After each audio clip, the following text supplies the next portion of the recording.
Cowan with CBC. Question for the Prime Minister.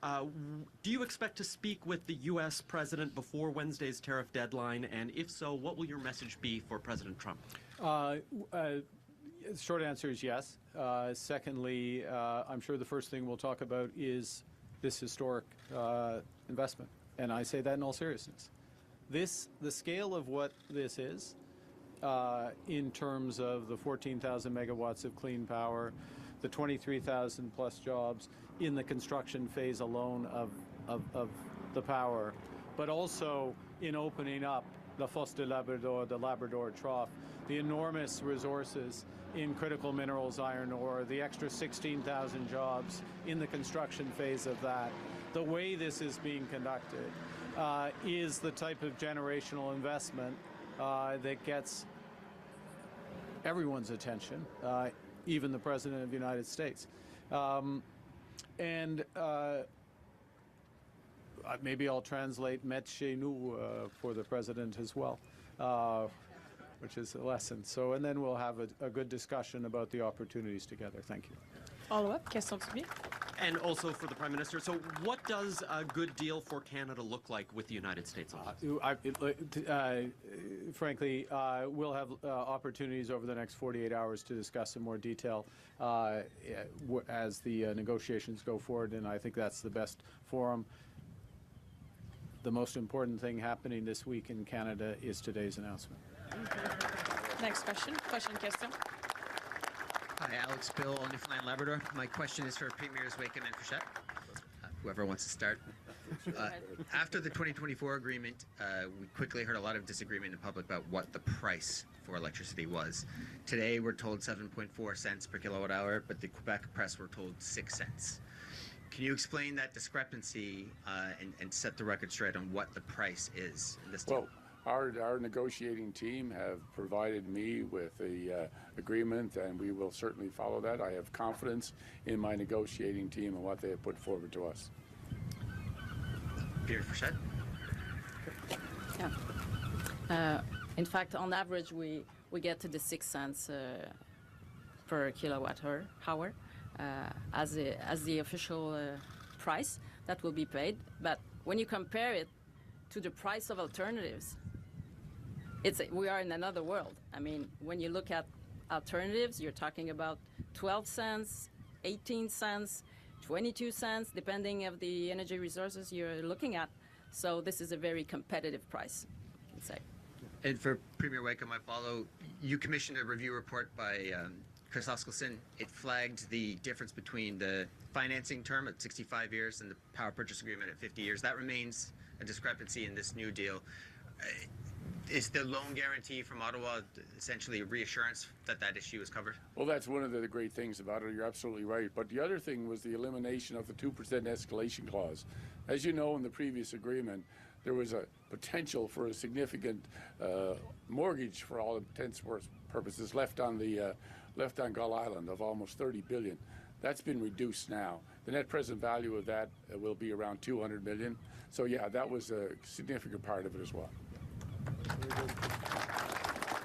Next question. Prochaine question. Bonjour, Pierre-Alexandre Bolduc de Radio-Canada. Monsieur Carney, je comprends que vous ne voulez pas parler de tarifs aujourd'hui, mais je vous repose la question parce que plusieurs Canadiens se la posent la question. S'il y a des nouveaux tarifs qui sont imposés mercredi, avez-vous un plan pour venir en aide aux entreprises? Est-ce que vous considérez aussi des tarifs réciproques, Monsieur Carney? J'ai des plans. J'ai des plans pour n'importe quelle situation. Question suivie. Follow-up. Okay. Est-ce que vous arrivez à tenir tête à Donald Trump, Monsieur Carney?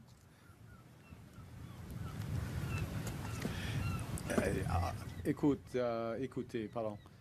Nous sommes en train de négociations très intenses, très délicates. Ce n'est pas le moment d'avoir une négociation en public. OK? C'est simple. Mais, point final. C'est le point de début et le point final dans ce contexte.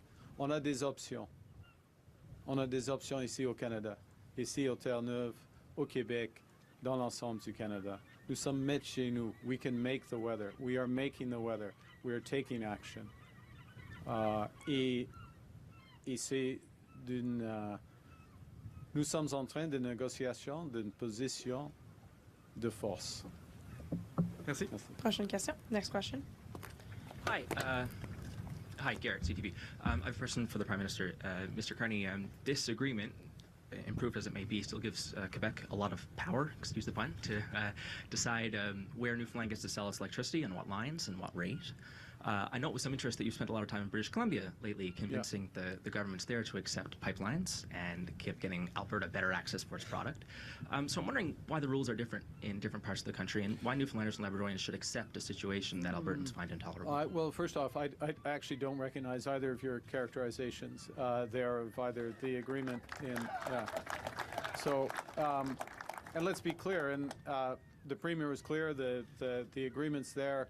And let me also say, I'm saying this from a position where the federal government has been involved in a supportive role, but a very well-informed role. And I'd like to salute Mr. Hodgson. I'd like to salute Barry Perry and others who led that process. And remember, we're also providing significant financing support as well. So we've done the due diligence. We know what the terms of the agreement are. And so when we say this is a win-win-win agreement, it's a well-informed opinion. And to your characterization of the position of Newfoundland and Labrador, as the Premier referenced, but it's very clear in the agreement and the structure, is the optionality that Newfoundland and Labrador has on 750 plus 790 megawatts of power.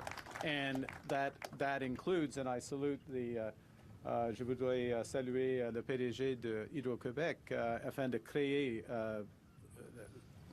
le méthode on fait de faire l'exploitation, de rendre l'option pour la Terre-Neuve, for Hydro-Québec, creating the ability so that Newfoundland Hydro and Labrador Hydro can sell the power without a discount, without that markup, and choose the spots. Or potentially, and the Premier and I were saying this earlier in discussions, is that, you know, when you look out over the decades of this agreement and the potential and the build, you know, and that live not leave, I will quote the Premier again, that the demands for power in this province are going to increase and increase and increase with the economic growth. So that optionality is crucial, and it's there.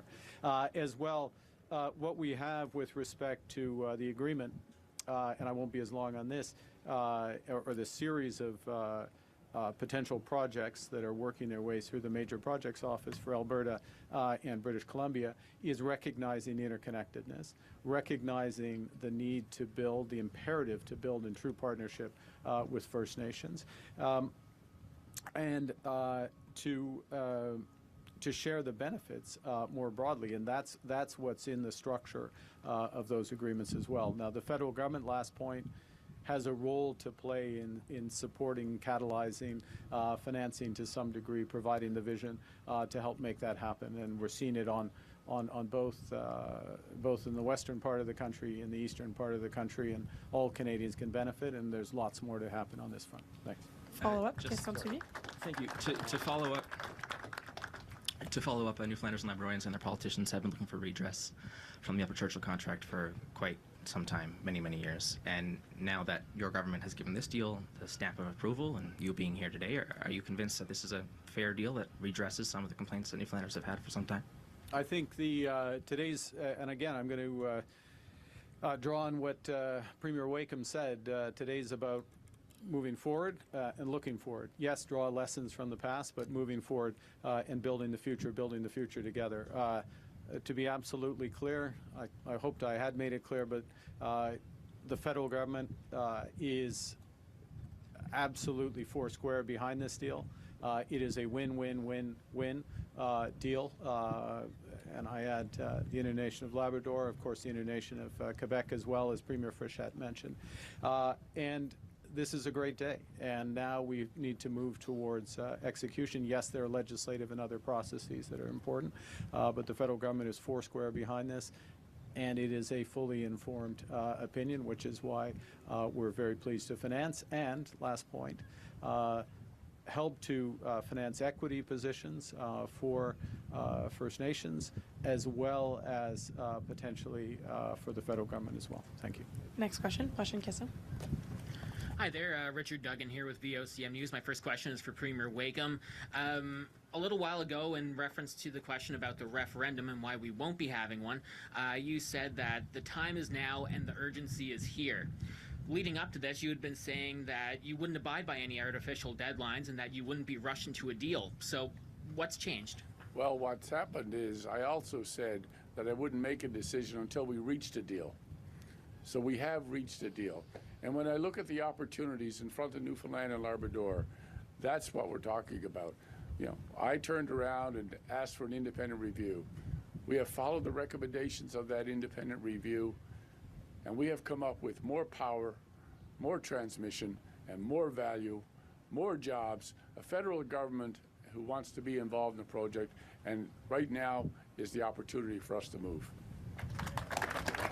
Follow-up, question suivante.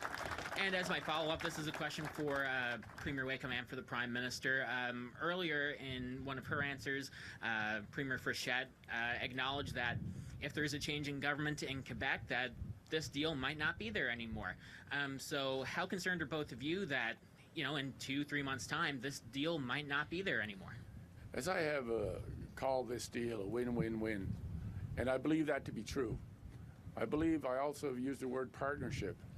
And when, again, I talk about what we have been able to achieve as the province of Newfoundland and Labrador, the actual fact that we could actually do things and move power around as we see fit. Future generations will have those options. And that's what we've been talking about. So, yes, I believe it is a win-win-win, and I can't predict what will happen in the Quebec election. Next question. Prochaine question. Bonjour, Nicolas Lachance, Journal de Québec, Journal de Montréal. Madame Fréchette. Monsieur Wakeham a déclaré dans son allocution qu'il s'agirait, cette entente, de l'héritage de Monsieur Carney. Êtes-vous d'accord avec cette affirmation-là? Et quel message par rapport à ça avez-vous à dire à Monsieur Legault? Ben, je vous dirais que les deux entités qui ont négocié cette entente relèvent en fait sont du Québec et puis de Terre-Neuve-Labrador. Donc, c'est là qu'il y a le cœur de cette entente. Et le fédéral, je pense que son rôle a été d'accélérer les négociations en cours. Donc, si on a une entente quasi finale, on aura une entente finale dans quelques mois. Mais si on a une entente quasi finale, c'est grâce, en fait, aux efforts à la fois du Québec et de Terre-Neuve-Labrador, et puis au coup d'accélérateur du fédéral. Monsieur Carney, oui. Nous sommes à 10 jours du déclenchement des élections générales au Québec. Qu'est-ce que vous dites aux partis d'opposition qui vont sans doute affirmer que vous faites de l'ingérence à fait de cette annonce auprès de Mme Fréchette et que ça pourrait lui donner un avantage? Premièrement, c'est 10 jours avant le commencement de l'élection. 10 jours avant, pas après le commencement. Deuxièmement, c'est un accord, c'est le produit de négociations intenses qui était en train pendant 4 mois, probablement juste après le commencement, le début des responsabilités de Madame la Première ministre. Alors, c'est le produit de ça. Et oui, le fédéral a joué un rôle catalysateur et de financement. Mais c'est avant le commencement de l'élection. Et c'est le moment pour le Québec, pour la Terre-Neuve et Labrador et le Canada. Merci. We'll have time for one last question. Dernière question. Bonjour à tous. Thomas Laberge de la Presse canadienne. Une question pour Mme Fréchette. Vous avez attaqué le Parti québécois disant qu'il pouvait bien déchirer l'entente. Mais justement, est-ce qu'avec les élections qui approchent, pour que l'entente soit